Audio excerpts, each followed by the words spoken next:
warahmatullahi wabarakatuh. Aku Anggiang Grani Pratiwi dengan NIM 1810611027.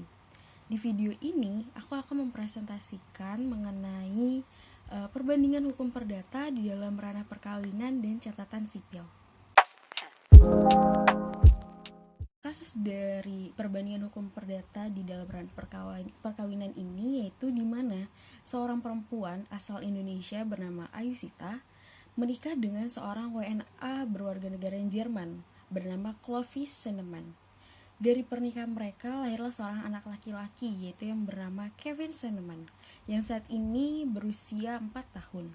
Bagaimana status kewarganegaraan anak dari perkawinan campuran Indonesia dan Jerman ini? Di Indonesia sendiri, Undang-Undang Kewarganegaraan Nomor 12 Tahun 2006. Di sini khususnya untuk anak-anak yang lahir dari pasangan yang menikah campuran, ia diberikan kebebasan untuk berkewarganegaraan ganda sampai anaknya tersebut berusia 18 tahun atau sampai mereka menikah. Lalu setelah berusia 18 tahun atau sudah menikah, anak tersebut harus memilih kewarganegaraannya. Dalam pasal 4 Undang-Undang Nomor 12 Tahun 2006 menegaskan bahwa yang pertama, setiap orang yang berdasarkan peraturan perundang-undangan dan atau berdasarkan perjanjian pemerintah Republik Indonesia dengan negara lain sebelum undang-undang ini berlaku sudah menjadi warga negara Indonesia. 2. Anak yang lahir dari perkawinan yang sah dari seorang ayah dan ibu warga negara Indonesia. 3. Anak yang lahir dari perkawinan yang sah dari seorang ayah warga negara Indonesia dan ibu warga negara asing. 4. Anak yang lahir dari perkawinan yang sah dari seorang ayah warga negara asing dan ibu warga negara Indonesia. 5. Anak yang lahir dari perkawinan yang sah dari seorang ibu warga negara Indonesia, tetapi ayahnya tidak mempunyai kewarganegaraan atau hukum negara asal ayahnya ini tidak memberikan kewenangan kepada anak tersebut. 6. Anak yang lahir dalam tengah waktu 300 hari setelah ayahnya meninggal dunia dari perkawinan yang sah dan ayahnya warga negara Indonesia. Yang ketujuh, anak yang lahir di luar perkawinan yang sah dari seorang ibu warga negara Indonesia. Yang kedelapan, anak yang lahir di luar perkawinan yang sah dari seorang ibu warga negara asing yang diakui oleh seorang ayah warga negara Indonesia sebagai anaknya dan pengakuan itu dilakukan sebelum anak tersebut berusia 18 tahun atau belum menikah. Kesembilan, anak yang lahir di wilayah negara Republik Indonesia yang pada waktu lahirnya tidak jelas namun kewarganegaraan ayah dan ibunya. Ke-10, anak yang baru lahir yang ditemukan di wilayah negara Republik Indonesia selama ayah dan ibunya tidak diketahui. Yang ke-11, anak yang lahir di wilayah negara Republik Indonesia apabila ayah dan ibunya tidak mempunyai kewarganegaraan atau tidak diketahui keberadaannya. 12, anak yang dilahirkan di luar wilayah negara Republik Indonesia dari seorang ayah dan ibu warga negara Indonesia yang karena ketentuan dari negara tersebut, anak tersebut dilahirkan memberikan kewarganegaraan kepada anak yang bersangkutan. Dan yang terakhir, yang ke-13, anak dari seorang ayah atau ibu yang telah dikabulkan permohonan kewarganegaraannya. Kemudian ayah atau ibunya meninggal dunia sebelum mengucapkan sumpah atau menyatakan janji setia. Di Jerman sendiri, sebelumnya, Jerman ini menganut asas ius sanguinis. Lalu, sejak tanggal 1 Januari tahun 2000, berlaku Undang-Undang Kewarganegaraan baru yang mana ia mengubah asas ius sanguinis ini menjadi ius soli. Jadi status kewarganegaraan anak dari pasangan WNI yang menetap di Jerman yang menganut asas kewarganegaraan karena kelahiran yaitu ius soli, apabila kedua orang tua anak tersebut telah menetap secara sah di Jerman, maka sesuai dengan asas yang dianut di negara itu, maka anak tersebut otomatis menjadi warga negara Jerman. Sementara kedua orang tuanya tetap menjadi WNI sepanjang mereka melaporkan diri kepada perwakilan Republik Indonesia di Jerman setiap 5 tahun sekali. Nah, berdasarkan undang-undang baru ini, anak-anak asing yang memperoleh kewarganegaraan Jerman karena kelahirannya, bila negara dari kedua anak tersebut menganut prinsip ius sanguinis, maka anak tersebut akan mempunyai kewarganegaraan ganda.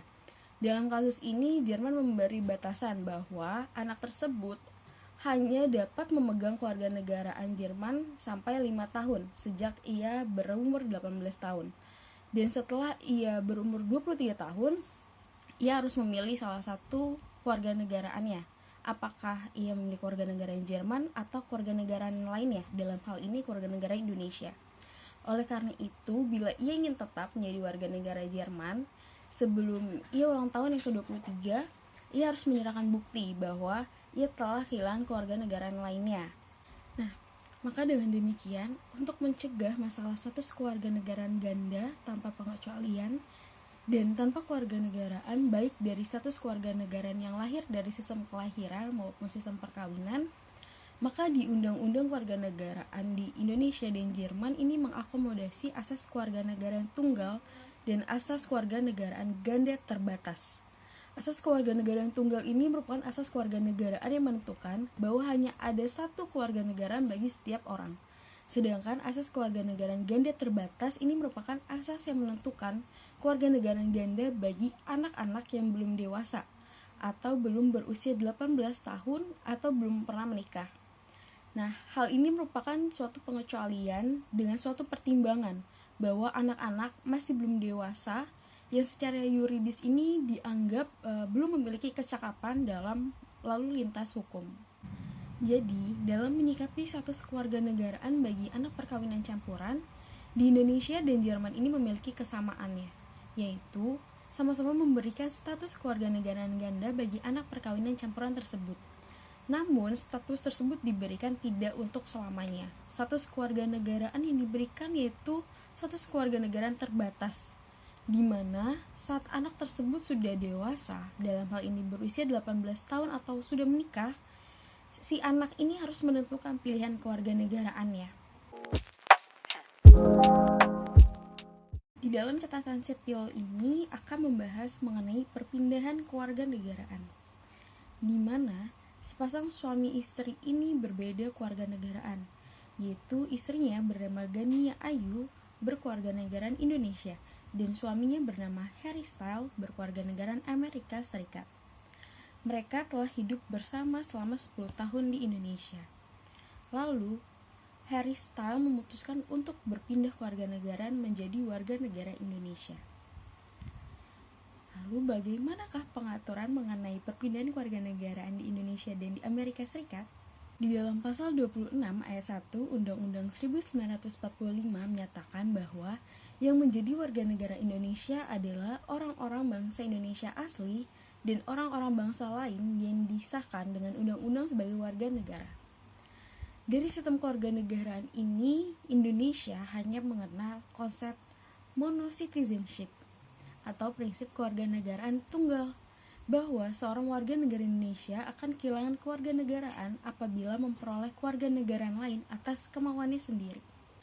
Secara umum, orang asing yang memenuhi persyaratan sebagaimana diatur dalam pasal 9 Undang-Undang 12 tahun 2006 ini dapat mengajukan permohonan kewarganegaraan kepada Presiden melalui Menteri Hukum dan HAM. Dan persyaratan yang harus dipenuhi oleh orang tersebut yaitu telah berusia 18 tahun atau sudah kawin. Yang kedua, pada waktu mengajukan permohonan sudah bertempat tinggal di wilayah negara Republik Indonesia paling singkat 5 tahun berturut-turut atau paling singkat 10 tahun tidak berturut-turut. Yang ketiga, sehat jasmani dan rohani. Yang keempat, dapat berbahasa Indonesia serta mengakui dasar negara Pancasila dan Undang-Undang Dasar Negara Republik Indonesia tahun 1945. Yang kelima, tidak pernah dijatuhi pidana karena melakukan tindak pidana yang diancam dengan pidana penjara 1 tahun atau lebih. Dan yang terakhir, yang ketujuh, mempunyai pekerjaan dan atau berpenghasilan tetap dan membayar uang kewarganegaraan ke kas negara. Jadi, pemohon ini dapat melakukan pengajuannya yang dilakukan secara tertulis dan dalam bahasa Indonesia di atas kertas bermaterai. Cukup kepada Presiden melalui Menteri. Lalu berkas permohonan kewarganegaraan ini akan disampaikan kepada pejabat yang ditunjuk oleh Menteri Hukum dan HAM. Dan Menteri akan meneruskan permohonan ini disertai dengan pertimbangan kepada Presiden. Kantor Kementerian Hukum dan HAM ini akan melaksanakan pemeriksaan administratif terhadap berkas permohonan yang telah diajukan. Sedangkan pemeriksaan substantif ini dilakukan oleh tim evaluasi terpadu. Dan tim evaluasi terpadu ini akan melaporkan hasil pemeriksaan substantif ini kepada Menteri Hukum dan HAM melalui Kepala Kantor Wilayah Hukum dan HAM ditempatkan pemohon mengajukan permohonan. Menteri Hukum dan HAM ini akan melaporkan hasil pemeriksaan substantif dan administratif kepada Presiden. Dan selanjutnya presiden ini akan mengabulkan atau menolak permohonan kewarganegaraan. Dalam hal permohonan-permohonan ini dikabulkan, pemohon kewarganegaraan ditetapkan dengan keputusan presiden. Namun apabila permohonan kewarganegaraan ini ditolak, maka penolakannya harus disertai alasan dan diberitahukan oleh menteri kepada yang bersangkutan paling lambat 3 bulan terhitung sejak tanggal pemohonan diterima oleh menteri. Lalu bagaimana di Amerika? Nah, secara umum, seseorang ini dapat memperoleh status kewarganegaraan Amerika Serikat melalui kelahiran maupun pasca kelahiran. Amandemen ke-14 Konstitusi Amerika Serikat menyatakan bahwa setiap orang yang lahir atau dinaturalisasi di Amerika Serikat maupun di wilayah yang berada di wilayah yurisdiksi Amerika Serikat merupakan warga negara Amerika Serikat. Dasar hukum yang mengatur mengenai proses naturalisasi di Amerika Serikat ini diatur di dalam Title 8 of Code of Federal Regulation atau sering juga disebut sebagai Title 8 of the US Code, khususnya pada Section 3.10, Section 3.12, Section 3.60, Section 3.32, Section 3.35, and Section 3.36.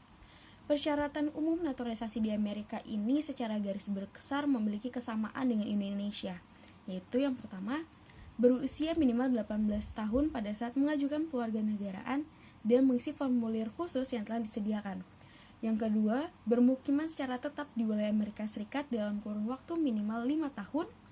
Yang ketiga, mampu membuktikan bahwa orang tersebut telah tinggal selama minimal 5 tahun secara berturut-turut sebelum mengajukan permohonan.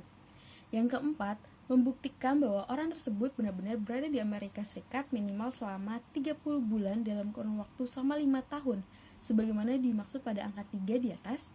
Yang kelima, mampu membuktikan bahwa orang tersebut benar-benar tinggal di wilayah negara bagian atau dalam wilayah US Citizenship and Immigration Service atau USCIS, di mana dia akan mendaftarkan diri. Yang keempat, menunjukkan perilaku yang baik secara moral.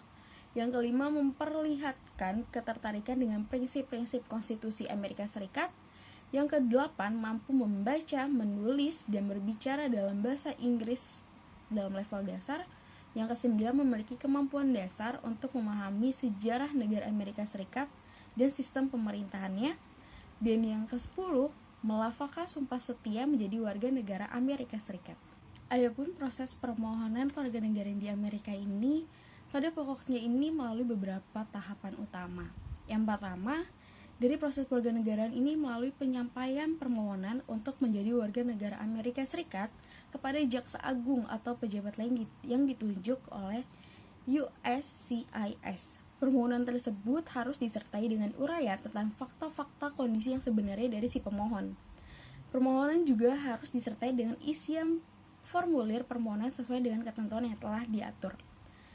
Lalu yang kedua, setelah pemohonan menyampaikan permohonannya, USCIS akan melakukan investigasi personal terkait dengan ketentuan residensi dan moral karakter dari pemohon tersebut. Ketentuan tentang residensi dan moral karakter yang harus dipenuhi ini sebagai maksud di dalam Title 8 US Code 316. Seseorang yang sedang menjalani proses kewarganegaraan juga wajib untuk menyelesaikan ujian sejarah dan sistem pemerintahan Amerika Serikat. Hal ini untuk memenuhi ketentuan sebagaimana diatur dalam Title 8 US Code Section 312.2. Seseorang yang telah memenuhi persyaratan dan telah lolos dari seluruh ujian dalam proses pemohonan kewarganegaraan ini diwajibkan untuk mengucapkan sumpah atau janji setia sebagai warga negara Amerika Serikat. Itu dia penjelasan yang telah dijabarkan mengenai perbandingan hukum perdata di dalam ranah perkawinan dan ranah catatan sipil. Sekian dari video ini, kurang lebihnya mohon maaf. Wassalamualaikum warahmatullahi wabarakatuh. Bye.